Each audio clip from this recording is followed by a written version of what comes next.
ہے اس کی بنیاد پہ جو 9ویں کا اور 11ویں کا امتحان ہے وہ کیلکولیٹ کرتے ہیں. کلیئر ہو گیا جی؟ اب آ جائے جی تیسری کیٹیگری پہ. اب ہم نے سوچا تھا کہ جنہوں نے گریڈ 10ویں کا اور 12ویں کا امتحان دینا ہے ان کے ساتھ کیا کیا جائے. تو ان سے فیصلہ یہ ہوا ہے کہ جنہوں نے اپنے کلاس 9 کے اور کلاس 11 کے سارے مضمون پاس کیے ہوئے ہیں ان کو پروموٹ کر دیا جائے.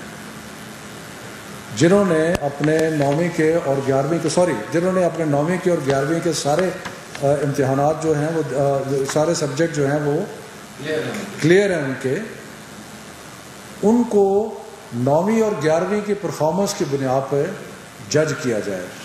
یعنی کہ وہ 11ویں کے بعد یونیورسٹی میں بھی جا سکتے ہیں. باقی صرف اس میں ایک ہم نے ایڈیشنل کیا ہے کیونکہ ہمارا جو پچھلے مختلف بورڈز کے جو امتحانات کے حساب کتاب لگایا گیا تو اس میں دیکھا گیا کہ 9ویں کے مقابلے میں 10ویں کا رزلٹ بہتر ہوتا ہے اور 11ویں کے مقابلے میں 12ویں کا رزلٹ بہتر ہوتا ہے.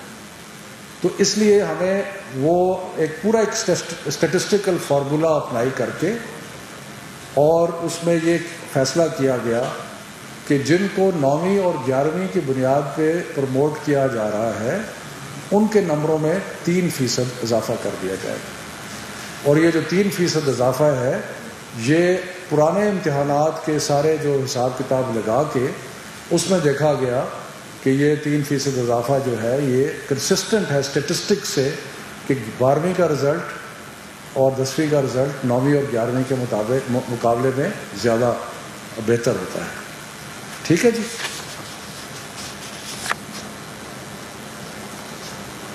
اس کے بعد ایک اور کیٹیگری ہے جو ایسے اسٹوڈنٹ ہیں جو کہ 40% سبجیکٹس میں فیل ہو چکے ہیں 9ویں میں اور 11ویں میں.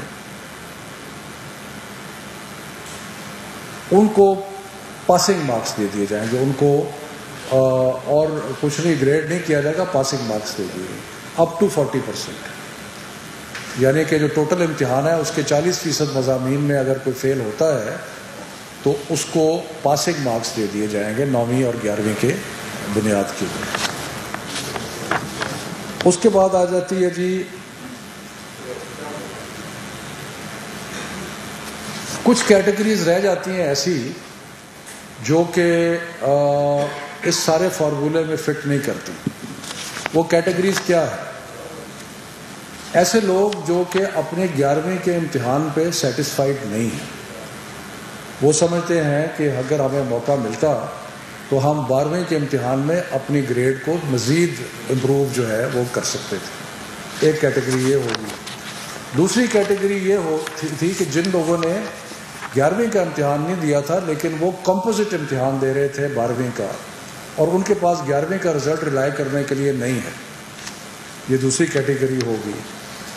تیسری کیٹیگری وہ تھی جو چند مضامین میں امتحان دینا چاہتے تھے. مثلا کئی لوگ ہیں جو میڈیکل سے انجینئرنگ میں آ کے میتھمیٹکس کے امتحان دینا چاہتے ہیں اور وہ سارا امتحان نہیں لے رہے تھے, وہ چند مضامین میں امتحان لے رہے تھے. اور چوتھی کیٹیگری ان کی ہے جو 40% سے زیادہ مضامین میں فیل ہو گئے تھے, یعنی کہ وہ پاس مارکس کی اس میں نہیں آتے. تو ان 4 کیٹیگریز کے لیے ہم نے فیصلہ کیا ہے کہ ایک اسپیشل امتحان لیا جائے گا کیونکہ یہ تھوڑا نمبر ہوگا اور یہ امتحان حالات کے مطابق سپٹمبر اور نومبر کے درمیان لیا جا سکتا ہے. میں پھر ریپیٹ کرتا ہوں کیونکہ بہت سارے لوگ دیکھ رہے ہیں اس چیز کو, خاص طور پہ بچے ہمارے دیکھ رہے ہیں کہ اسپیشل ایگزامز کن کے لیے ہوگا.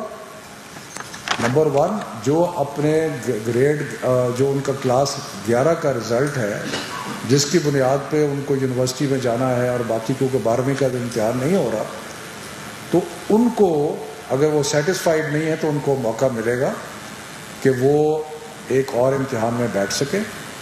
لیکن یہ تھوڑی کیٹیگری ہوگی, تھوڑے لوگ ہوں گے. دوسرے وہ کہ جو کمپوزٹ امتحان دے رہے تھے اور اس میں کئی پرائیویٹ اسٹوڈنٹس ہیں، باقی لوگ ہیں جو ایک ساتھ ہی 12ویں کا امتحان دے رہے تھے اور ان کے پاس 11ویں کا رزلٹ نہیں ہے، وہ ہو گئے۔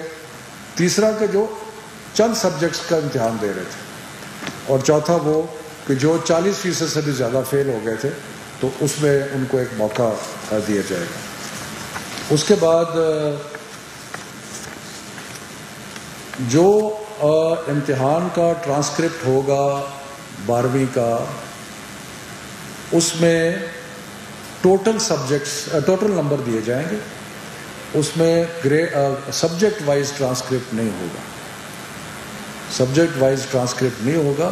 جو ان کے 11ویں کے ٹوٹل نمبر ہیں ان میں 3% ایڈ کر کے وہ ان کا رزلٹ جو ہے وہ اس کا کیلکولیٹ ہو جائے گا، ٹھیک ہے جی۔ اور یہ اس لیے کیا گیا ہے کہ بورڈز اس میں لکھیں گے کہ ہم نے پرانے حساب کے مطابق اندازہ لگایا ہے کہ یہ بیسٹ پریڈکشن ہے ان کی پرفارمنس کی، ٹھیک ہے جی۔ جن بچوں نے اسپیشل ایگزام میں حصہ لینا ہے ان سے ریکویسٹ ہے کہ وہ 1 جولائی تک انڈیکیٹ کر دیں اپنے اپنے بورڈز کو کہ ہم اسپیشل امتحان دینا چاہتے ہیں۔ یعنی کہ یہ تقریباً 29 بورڈ ہیں، تو ہمارا یہ خیال ہے کہ یہ اتنے کم بچے ہوں گے کہ ان کو سپریٹ کر کے، لیکن پھر بھی یہ فیصلہ بعد میں ہوگا سپٹمبر اور نومبر کے درمیان کون سا پیریڈ ہے جس پہ ہم حالات کا جائزہ لے کے یہ اسپیشل ایگزام۔ میرا خیال ہے کلیئر تو ہے، لیکن ایک دفعہ میں اگر تھوڑا سا دوبارہ ریپیٹ کر دوں، کئی دفعہ کنفیوژن ہو جاتا ہے۔ وہ پہلی بات کہ جنہوں نے 9ویں کا اور 11ویں کا امتحان نہیں دیا وہ سارے پروموٹ ہو گئے، ٹھیک ہے جی۔ اس میں پرائیویٹ بھی ہو گئے، اس میں جو ریگولر اسٹوڈنٹس ہیں وہ بھی ہو گئے، ٹھیک ہے جی۔ وفاقی وزیر شفقت محمود جو ہیں وہ بتا رہے تھے، اور اسپیشلی بچے بہت زیادہ پریشان تھے اپنے میٹرک ایگزامز کو لے کر۔ ان کا یہ کہنا تھا کہ وہ بچے جنہوں نے 9ویں اور